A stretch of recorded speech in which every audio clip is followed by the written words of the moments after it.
I am thoroughly disgusted by all the things I am seeing in the media and on different social media platforms as people make these sort of comments.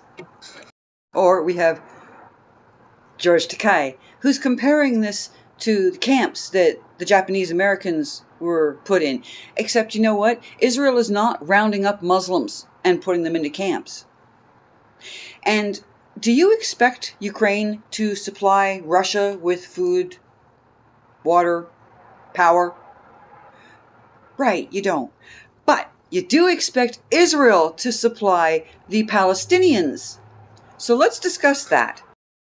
So instead of blaming Israel, why not talk about the 40 drilling sites that Palestine has legally, are allowed to do, but they've only drilled a third of it.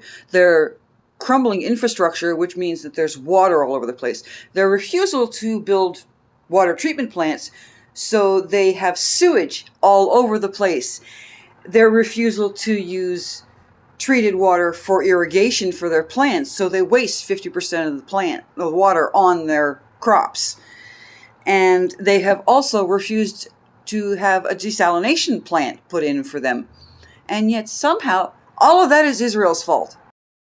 People love to claim that Israel stole land from the Arabs, when in reality what happened was the Arab leaders of the time told their people to leave because they said to them, don't worry, you'll be back within a year or so because we'll get rid of Israel, we'll just destroy it, and couldn't manage it. And after 2 or 3 years of them being gone,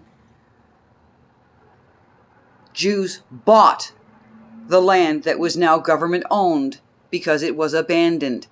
Jews didn't steal jack shit, people. They legally acquired it. Then there's the ever popular revert back to, hey, the two-state system, ignoring the fact that there are over 30 Muslim countries surrounding this itty-bitty little Jewish state, and ignoring all of the times that the Palestinians had a chance to make peace and chose not to. Aren't you so glad that the bloated tyrant's son-in-law supposedly brought peace to the Middle East? Doesn't this look like peace in the Middle East? And here's just a little bit of context. That's what Israel looked like when we got to it, because it was either desert or swampland. That is Tel Aviv now, when it's being claimed to be the property of someone else, now that it looks all pretty.